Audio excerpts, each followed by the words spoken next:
संविधान को स्वीकार करते हुए, जो संविधान बताता है कि इस देश का हर नागरिक अपनी लैंगिकता से परे, अपनी संस्कृति से परे, अपनी जाति से परे, अपनी धर्म से परे बराबर होगा। विजन था बाबा साहेब भीमराव अंबेडकर का, जिन्होंने सुनिश्चित किया कि इस देश के हर नागरिक को, हर युवा को, चाहे वह किसी भी परिवार में जन्मा हो, चाहे वह किसी स्कूल कॉलेज में गया हो, चाहे उसकी जाति कुछ भी हो, चाहे उसका धर्म कुछ भी हो, उसके पास इन एस्पिरेशंस की आजादी होगी। बाबा साहेब ने पहले दिन से सुनिश्चित किया कि इस देश के हर नागरिक के पास न केवल वोट का अधिकार होगा, वरन उसका मूल्य बराबर होगा।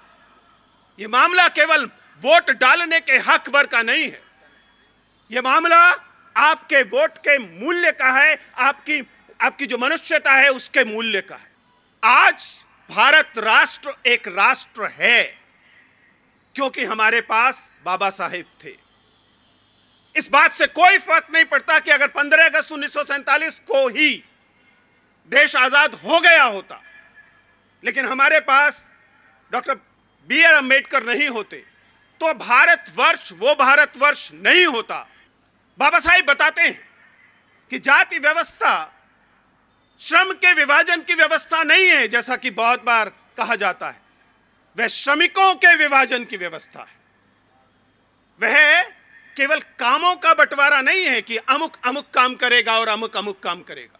वह उन लोगों का बंटवारा है जो लोग ये मेहनतकश काम करते हैं।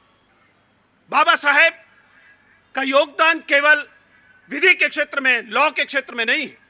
उन्होंने श्रम को लेकर जितना गहन अध्ययन किया, एक श्रम मंत्री के तौर पर उन्होंने जो कंट्रीब्यूट किया, वे समझते थे कि इस देश की जनता में श्रम, केवल श्रमिक नहीं, श्रम और उसकी वाजिब कीमत दिला पाना एक बड़ी लड़ाई है आजादी की। दलितों का मसीहा होना भी आसान बात नहीं है, लेकिन बाबा साहेब केवल दलितों के मसीहा नहीं है, वो इस राष्ट्र की परिभाषा है। क्योंकि ये राष्ट्र और इस राष्ट्र के दलित भी तब तक सुरक्षित नहीं हैं जब तक ये राष्ट्र इस समता, इस बराबरी, इस बंधुत्व और अन्याय के विरुद्ध होने को अपनी जिम्मेदारी न माने। और जब तक समाज में सत्ता का यह अंतराल, पावर गैप बना रहेगा, तब तक हर वह मौका जो थोड़ी सी ताकत दिला पाएगा, चाहे वो पैसे के तौर पर हो, चाहे वो किसी पदवी के तौर पर हो, चाहे वह किसी नौकरी के तौर पर हो, उसके लिए एक अंधी दौड़ बनी रहेगी। बाबा साहेब का सपना पूरा तब होगा जब हम इस पावर गैप को एड्रेस कर पाएंगे।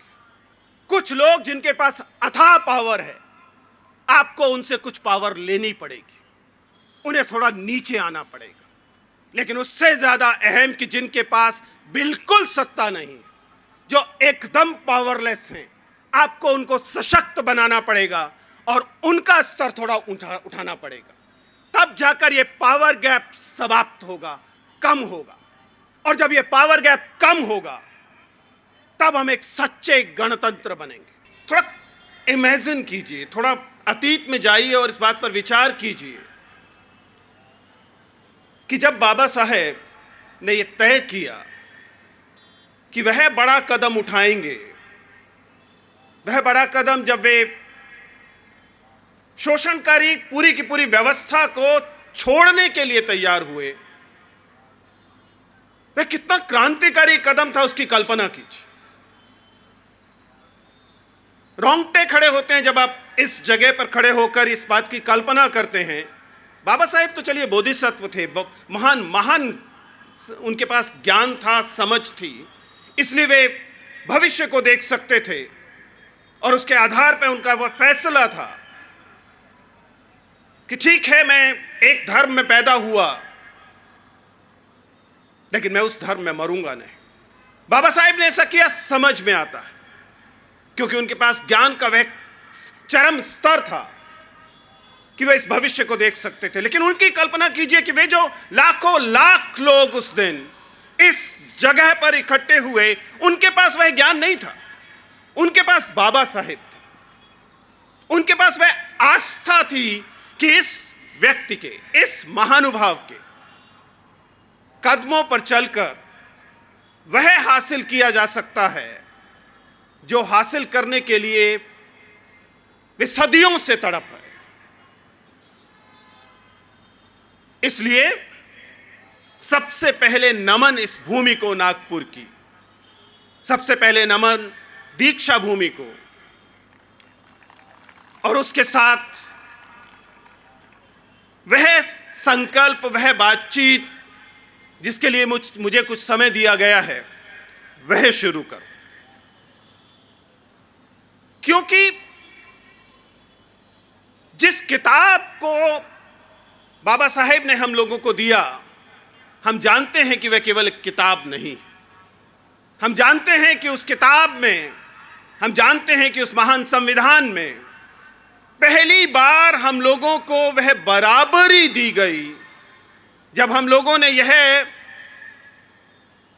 शपथ के तौर पर इस संविधान की उद्देशिका को पढ़ा अभी, और उस उद्देशिका में अवसरों की समानता की बात की गई, स्त्रियों की समानता की बात की गई, पुरुषों की समानता की बात की गई, भेदभाव से मुक्ति की बात की गई। क्या 2025 में यह कल्पना एकदम असंभव हो गई है कि यह जो बराबरी थी, यह बराबरी, शोषण से मुक्ति अनायास नहीं मिल गई। यह शोषण से मुक्ति खैरात में नहीं मिल गई। यह शोषण से मुक्ति संघर्ष से मिली और एक पूरी की पूरी यात्रा से मिली। इसलिए आयुष्मती बेनजीर जब याद दिलाती हैं कि क्या हम उस बराबरी को कायम रखने का कॉल पूरा कर पा रहे हैं, तो हमें इसे गंभीरता से लेना चाहिए। इस देश का कोई भी नागरिक किसी भी किस्म से अगर अपने आप को गैर बराबर मानता है या उसे यह गैर बराबर मानने के लिए मजबूर किया जाता है, उसे यह एहसास कराया जाता है कि आप कमतर नागरिक हैं,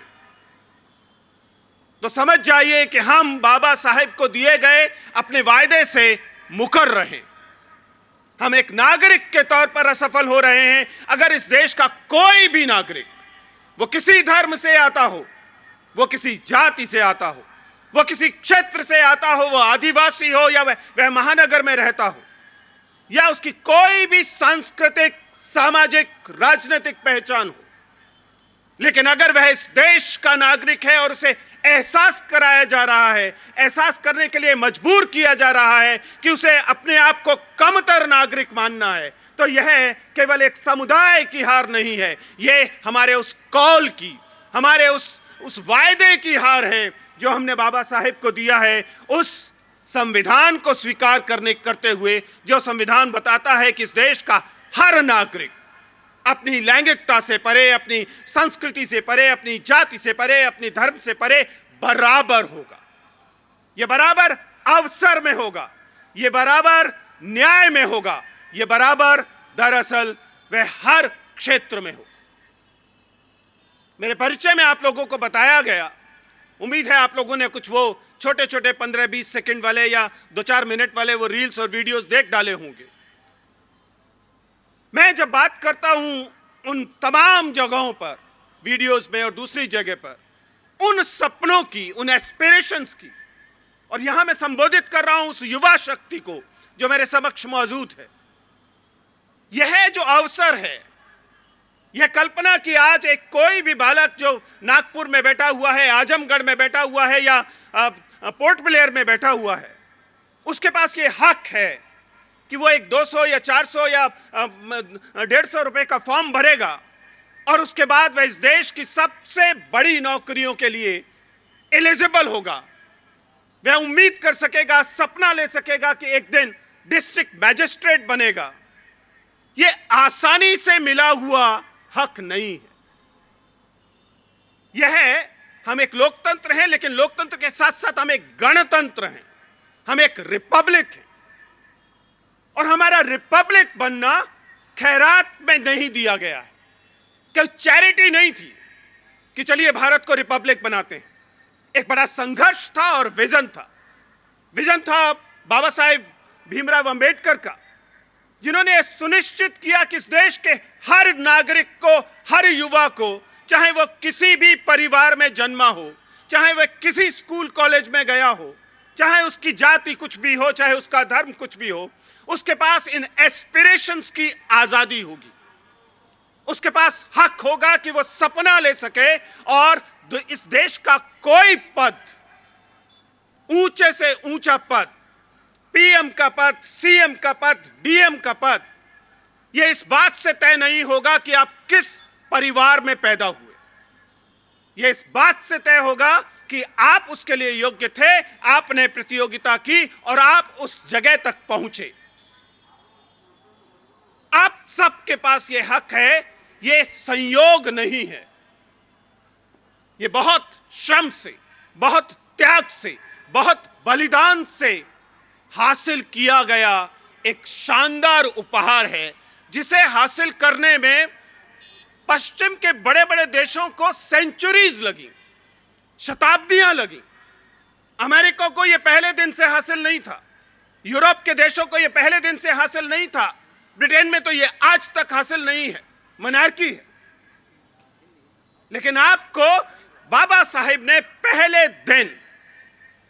दिन यह हक दिया कि इस देश की हर महिला जो वयस्क है, उसके वोट से तय होगा कि देश का प्रधानमंत्री कौन होगा, देश का राष्ट्रपति कौन होगा। और यह वोट डालने से पहले यह नहीं पूछा जाएगा कि तुम्हारी जाति क्या है। अगर तुम्हारी जाति वह उच्च जाति है जो कि मुख से पैदा हुई है, तो तुम्हारे वोट की कोई अहमियत होगी। और अगर आपकी जाति वो जाति है जिसके लिए हमें बार बार ब्राह्मणवादियों ने बताया कि वो पांव से पैदा हुई है, तो आपके वोट की कोई हक की अहमियत नहीं होगी। ये नहीं था। बाबा साहेब ने पहले दिन से सुनिश्चित किया कि इस देश के हर नागरिक के पास न केवल वोट का अधिकार होगा, वरन उसका मूल्य बराबर होगा। यह मामला केवल वोट डालने के हक भर का नहीं है, यह मामला आपके वोट के मूल्य का है, आपकी जो मनुष्यता है उसके मूल्य का है। मैं उपस्थित जनसमूह से को याद दिला रहा था कि भारतीय लोकतंत्र एक भारतीय गणतंत्र भी है, और यह भारतीय गणतंत्र किसी एक समुदाय का, किसी एक समूह का, किसी एक जाति, किसी एक धर्म या किसी एक अन्य सांस्कृतिक पहचान मात्र का गणतंत्र नहीं है। यह गणतंत्र हम सब लोगों का गणतंत्र है, और यह हम सब लोगों का गणतंत्र है। यह एक बड़ी उपलब्धि है। मैं याद दिला रहा था कि जिन चीजों को, जिन हकों को, जिन अधिकारों को बाबा साहेब के विजन के चलते, उनके दृष्टिकोण के चलते, उनके भविष्य को देख सकने की क्षमता के चलते हमें पहले दिन से हासिल हुआ, वही 26 नवंबर 1949 जब हम लोगों ने अपने आप को आत्मार्पित किया यह संविधान, और जो लागू होता है 26 जनवरी 1950 को, उसी दिन से इस देश के हर नागरिक को वह बराबरी का हक मिला, वह गरिमा का हक मिला, जिसे हासिल करने में अमेरिका को, यूरोप को शताब्दियां लगी। स्त्री मताधिकार वो पहले दिन से नहीं दे पाए, हम दे पाए, बाबा साहेब ने दिया। वंचितों को बराबरी का हक हम दे पाए, बाबा साहेब ने दिया। यह बात इसलिए भी अहम है कि बहुत बार यह सवाल पूछा जाता है। हम लोग यूनिवर्सिटी कॉलेजेस में होते हैं तो कई बार विद्यार्थी, जो आजकल का तमाम व्हाट्सएप चलता है उसके तहत पहुंची हुई चीजों से पूछते हैं कि सर बाबा साहेब तो केवल एक स्कॉलर की तरह देखे जाने चाहिए, विद्वान थे, किताबें लिखी, अच्छी बात है, कंट्रीब्यूट किया, हम उन्हें राष्ट्र निर्माता किन वजहों से कहते हैं? और तब वह रोंगटे खड़े होते हैं जब हम उन्हें याद दिलाते हैं, विद्यार्थियों को, कि आपको बाबा साहेब की उस यात्रा को समझना पड़ेगा। आज भारत राष्ट्र एक राष्ट्र है क्योंकि हमारे पास बाबा साहेब थे। इस बात से कोई फर्क नहीं पड़ता कि अगर 15 अगस्त 1947 को ही देश आजाद हो गया होता, लेकिन हमारे पास डॉक्टर बी.आर. अम्बेडकर नहीं होते, तो भारतवर्ष वो भारतवर्ष नहीं होता जिस भारतवर्ष को आज हम जानते हैं, जिसमें श्रम करने वाली 80% जनता इस देश को ओन कर सकती है।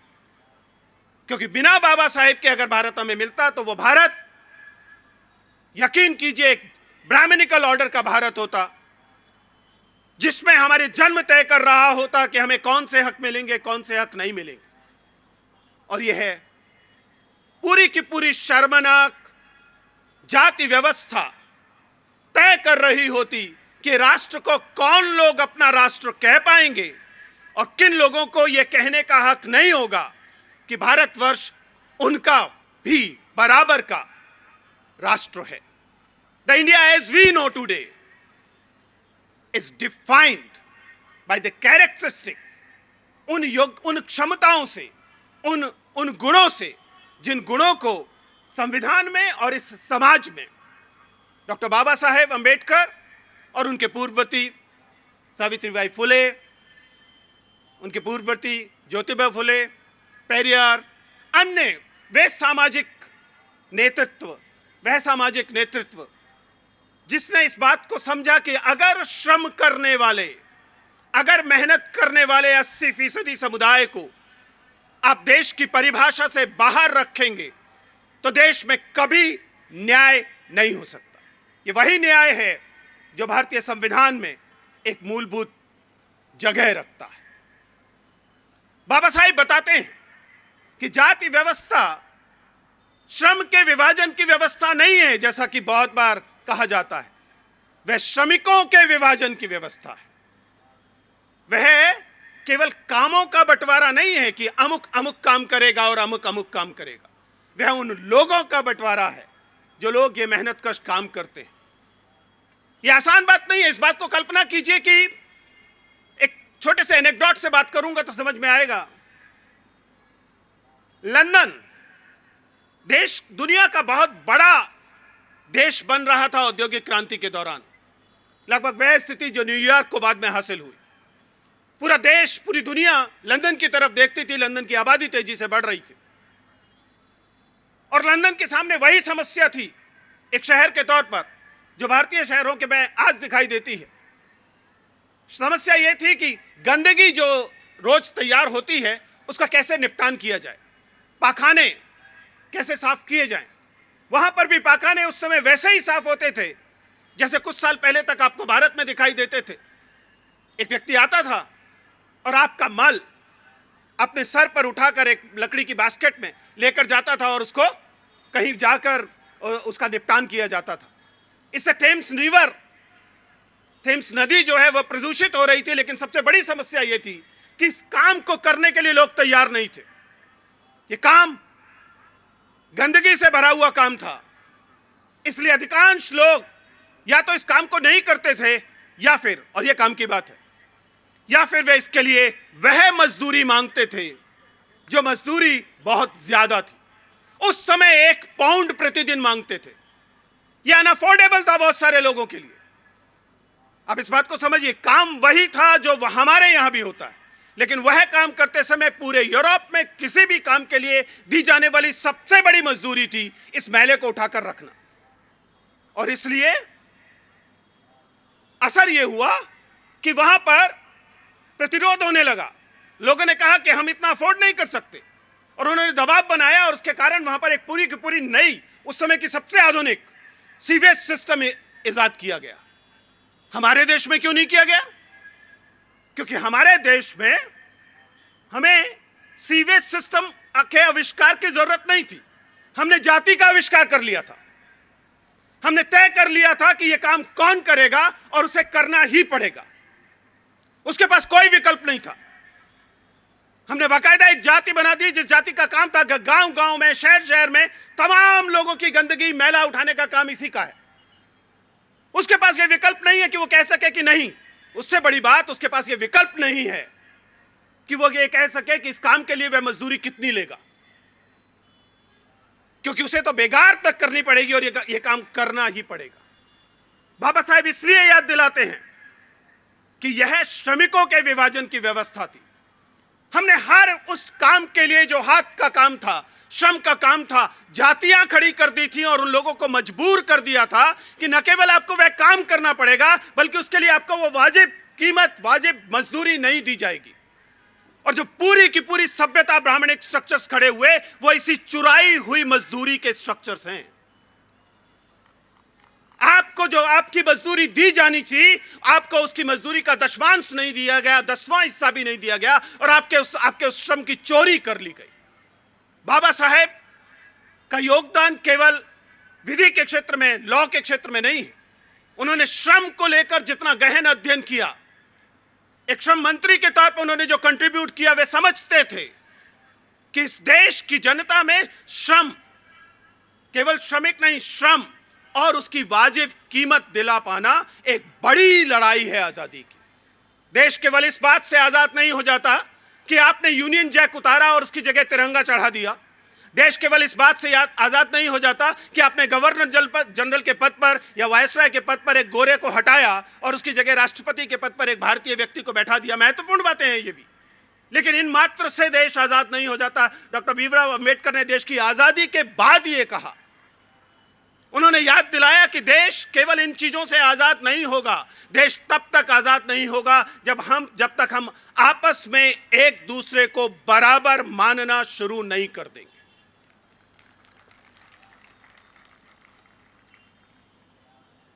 ये बराबरी, ये समता हमने एक किताब भर से हासिल नहीं की है। हमने ये समता आपस में जो बंधुत्व है उससे हासिल की है। हमने विजनरीज, डॉक्टर भीमराव अंबेडकर जैसे विजनरीज, उनके विजन से हासिल की है। इसलिए इस समता पर आया कोई भी खतरा, इस बराबरी पर आया किसी भी किस्म का कोई खतरा, इस देश पर आया खतरा है। देश को विदेशी मुल्कों से, देश को दुनिया की बड़ी बड़ी सेनाओं से जो खतरा है, उस खतरे को हम लोग हैंडल कर सकते हैं, हमारी सेना हैंडल कर सकती है, हम बचे रहेंगे, सुरक्षित रहेंगे। लेकिन इस बराबरी पर आया हुआ खतरा बाहर से आया हुआ खतरा नहीं है। और ध्यान रखिएगा, यह खतरा केवल एक समुदाय पर, एक समूह पर, एक कल्चरल ग्रुप पर आया हुआ खतरा नहीं है। यह तमाम जो हमारी आइडिया ऑफ इंडिया है उस पर आया हुआ खतरा। इसलिए उसे लेकर तुरंत जागरूक होने की आवश्यकता है। जरा सोच कर देखिए कि बाबा साहेब अंबेडकर को स्त्री समता को लेकर इतना कार्य करने की क्या आवश्यकता थी? बाबा साहेब अंबेडकर को देश की सांप्रदायिक सद्भाव के लिए प्रतिबद्ध होने की क्या आवश्यकता थी? बहुत सारे लोग तो चाहते हैं कि देश माने कि बाबा साहेब केवल दलितों के मसीहा हैं। दलितों का मसीहा होना भी आसान बात नहीं है, लेकिन बाबा साहेब केवल दलितों के मसीहा नहीं है, वो इस राष्ट्र की परिभाषा है। क्योंकि ये राष्ट्र और इस राष्ट्र के दलित भी तब तक सुरक्षित नहीं हैं जब तक ये राष्ट्र इस समता, इस बराबरी, इस बंधुत्व और अन्याय के विरुद्ध होने को अपनी जिम्मेदारी न माने। बार बार यह बात कही जाती है और बहुत मुश्किल नहीं है समझना कि दुनिया में कहीं भी किसी भी किस्म का अन्याय, दुनिया में प्रत्येक प्रकार के न्याय के लिए खतरा है। इसलिए जब एक समुदाय को वंचित करने की कोशिश की जाती है, जब यह बताने की कोशिश की जाती है कि सावित्रीबाई फुले सही हैं, ज्योतिबा फुले सही हैं, फातिमा शेख का नाम मत लो, जब यह कहने की कोशिश की जाती है तो यह जोखिम केवल एक समुदाय पर आया हुआ जोखिम नहीं है, यह भारत की परिभाषा पर आया हुआ जोखिम है। इससे न दलित बच पाएंगे क्योंकि दलित अगला निशाना होंगे, अभी निशाना एक समुदाय दिखाई देता है, कल को दूसरा समुदाय होगा। जब सारे समुदायों को निपटा देंगे, हमारे पड़ोसी मुल्क ने यह करने की कोशिश की, तो उसके बाद आपके अपने समुदाय के खंड किए जाएंगे। यह एक अनंत यात्रा है अन्याय की। इसलिए वर्तमान में हो रहे किसी भी अन्याय के लिए खड़ा होना आपके अपनी सुरक्षा के लिए, अपने न्याय के लिए जरूरी है। सवाल जेंडर जस्टिस का हो, सवाल कास्ट को लेकर हो, सवाल कम्युनलिज्म को लेकर हो, ये सारे सवाल देश की परिभाषा के सवाल हैं। आप इन्हें किसी भी तरीके से नजरअंदाज नहीं कर सकते, क्योंकि यह उस वायदे को, यह उस प्रॉमिस को, यह उस कॉल को नकार देना होगा, उससे अपने आप को हटा लेना होगा जो हमने डॉक्टर भीमराव अंबेडकर को, बाबा साहेब को दिया। बाबा साहेब के लिए ये लड़ाई आसान थी क्या? हम जिन संघर्षों में आज शामिल हैं अहम हैं, लेकिन हमारे पास लड़ने के लिए कानून है, संविधान है। डॉक्टर भीमराव अंबेडकर जब अपनी यात्रा शुरू कर रहे थे तो उनके पास तो डॉक्टर भीमराव अंबेडकर भी नहीं थे कोई किसी पुरखे की तरह। हमारे पास एक पुरखे के तौर पर डॉक्टर भीमराव अंबेडकर हैं। हमें जब कोई संकट होता है, हमें जब कोई संकोच होता है, हम अंबेडकर समग्र निकालते हैं अलमारी से और हमें उसमें सॉल्यूशन मिल जाता है। खंड 1 में मिलेगा तो खंड 8 में मिलेगा तो खंड 15 में मिलेगा, लेकिन हमारा जवाब हमें वहां मिल जाता है, क्योंकि हमारे पास पुरखे के तौर पर भीमराव अंबेडकर हैं। डॉक्टर भीमराव अंबेडकर को जब ये लड़ाई शुरू करनी थी तो उनके पास अंबेडकर नहीं थे। वो फुले के पास जाते हैं, वो सावित्रीबाई के पास जाते हैं, वो पेरियार के पास जाते हैं, लेकिन उनके पास अंबेडकर नहीं थे।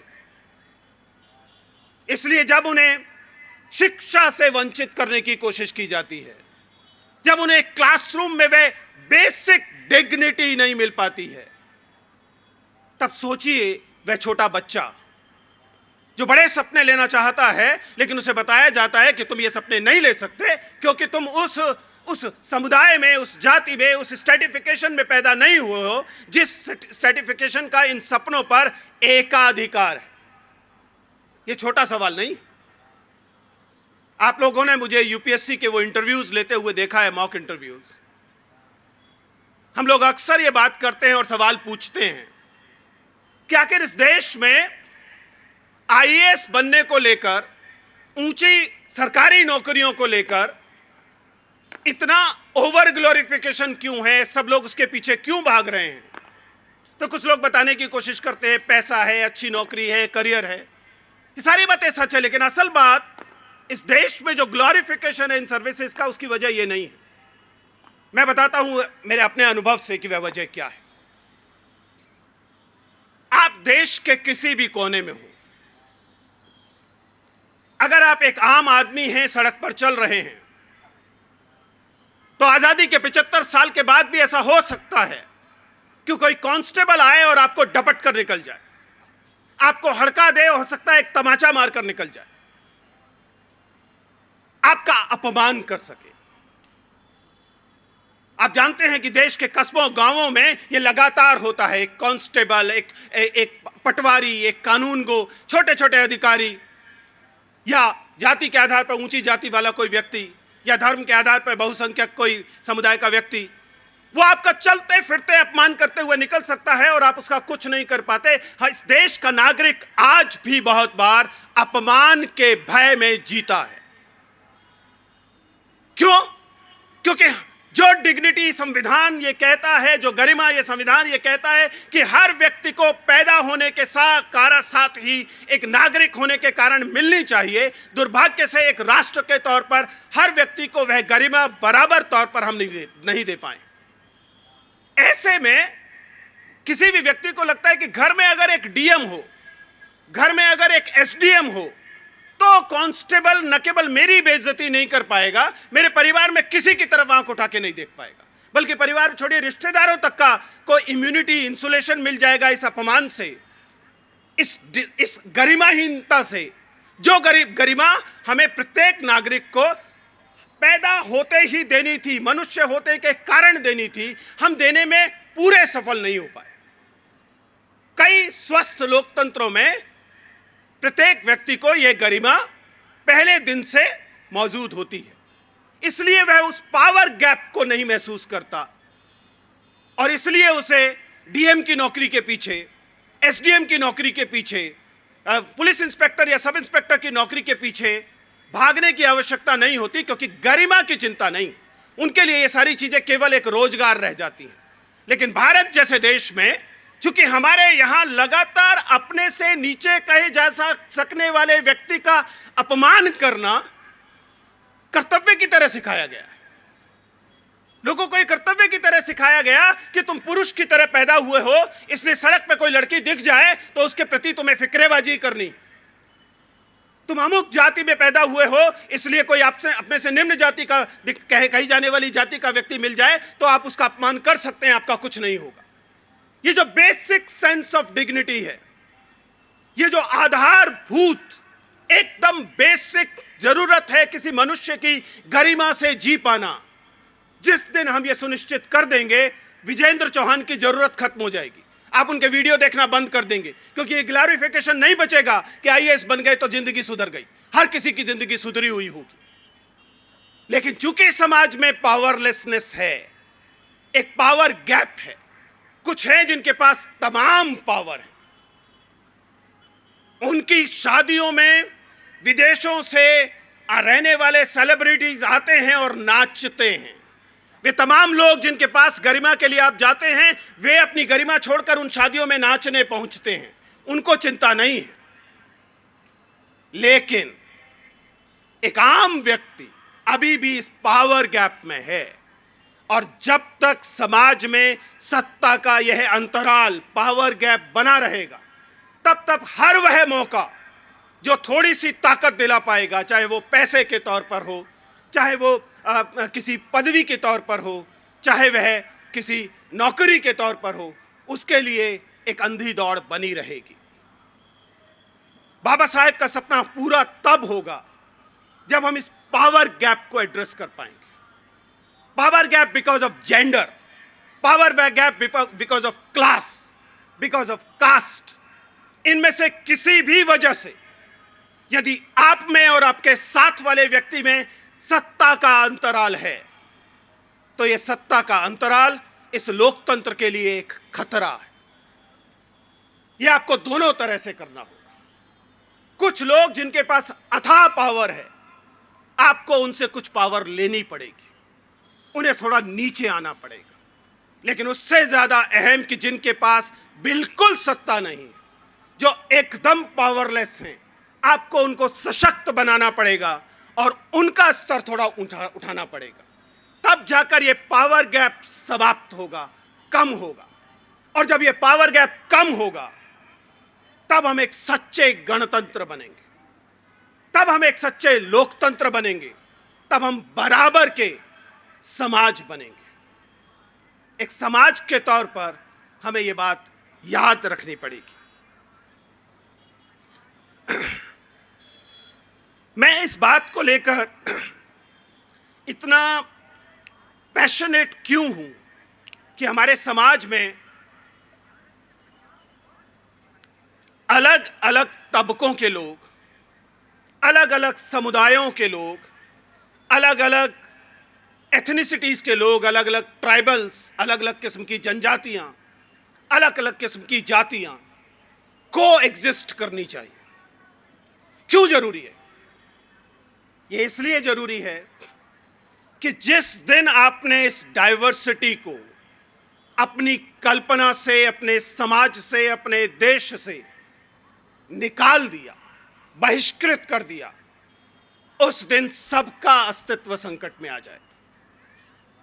यह केवल उन लोगों का अस्तित्व संकट में नहीं डालेगा जो अक़लियत में है, जो अल्पसंख्यक हैं। देखिए दुनिया के सबसे ताकतवर मुल्क अमेरिका में क्या हो रहा है। अमेरिका के राष्ट्रपति घोषणा करते हैं लगभग कि जैसे चलता आ रहा था डाइवर्सिटी का खेल नहीं चलेगा। डाइवर्सिटी में बहुत पैसा लगता है, डाइवर्सिटी में लूट होती है। ये सारे सुने सुने वाक्य हैं। हमारे देश में ये सारे वाक्य आरक्षण को लेकर दिए जाते हैं। आरक्षण इनकम्पिटेंट लोगों को आगे ले आता है, आरक्षण गैर बराबरी लाता है, आरक्षण जातिवाद फैलाता है। ये ठीक वही वाक्य हैं जो वाक्य जाति की जगह पे नस्ल रख दीजिए तो अमेरिका में आज सुनाई दे रहे हैं। यानी कि ये जोखिम, ये खतरा केवल देश पर आया खतरा नहीं है, ये दुनिया की डाइवर्सिटी पर आया खतरा है। इसलिए इस लड़ाई को भारत को एक अगुआ बनकर आगे लेकर जाना पड़ेगा। मुझे बहुत जरूरी जान पड़ता है, खासतौर से युवाओं को संबोधित हूं, कि जब आप देश के किसी भी इदारे में, किसी स्कूल में, किसी कॉलेज में, किसी आईआईटी में, किसी नौकरी में सपना लेते हैं वंचित होने के बावजूद वहां पहुंचने का, तो आप केवल अपनी जिंदगी नहीं सुधार रहे होते, आप इस देश में नागरिक होने के नाते आपको जो दायित्व दिया गया इस संविधान द्वारा, आप उसे पूरा कर रहे होते हैं। आपका कर्तव्य है कि यदि आप वंचित समुदाय से आते हैं तो देश के ऊंचे पदों को, देश की ऊंची जो महत्वपूर्ण जो गतिविधियां हैं, उन पर अपना दावा, अपना क्लेम पेश कीजिए। डर मत जाइए। आपको हक है कि आप तय करें कि आप सीए बनेंगे, आपको हक है कि आप तय करें कि आप आईएएस बनेंगे, आपको हक है कि आप तय करें कि आप इस देश में एक नेता बनेंगे। जब भी आपको यह एहसास कराया जाता है कि नहीं, आप कमतर हैं, आपको यह हक नहीं है, तब आप इस देश का कुछ हिस्सा छीन लिया जाता है और यह देश भी थोड़ा सा वंचित हो जाता है। यह डाइवर्सिटी, हर इदारे में हर तरह के लोग होने चाहिए। अगर आपके इदारे में केवल एक धर्म के लोग हैं, अगर आपके एक संस्थान में केवल एक समाज के लोग हैं, आपके संस्थान में केवल एक लैंगिकता के लोग हैं, केवल स्त्री हैं या केवल पुरुष हैं, तो आप उस जोखिम को बढ़ा रहे हैं, जो जोखिम, जो खतरा देश के सामने है। इसलिए मैं आपसे गुजारिश करता हूं कि इन सपनों को मत छोड़िए। आपका सपना लेना भारत को भारत बनाता है। आपका सपना लेना वह वादा है जो आपने बाबा साहेब के संविधान से किया है, डॉक्टर अंबेडकर से किया है। इन शब्दों के साथ मैं आपका शुक्रगुजार हूं। मैं दीक्षा भूमि का शुक्रगुजार हूं, मैं आयोजकों का शुक्रगुजार हूं, मैं उन तमाम पुरखों का शुक्रगुजार हूं जिन्होंने यह मौका दिया कि दूर दिल्ली में बैठा हुआ कोई हिंदी का शिक्षक आप लोगों को संबोधित कर सके और अपनी चिंताओं से, अपने सरोकारों से आपको अवगत करा सके, आपसे सीख सके। मंच पर विराजमान अध्यक्ष जी, तमाम लोग और आप सब लोगों को फिर से बहुत बहुत शुक्रिया। जय भीम, जय भारत, नमो बुद्धाय।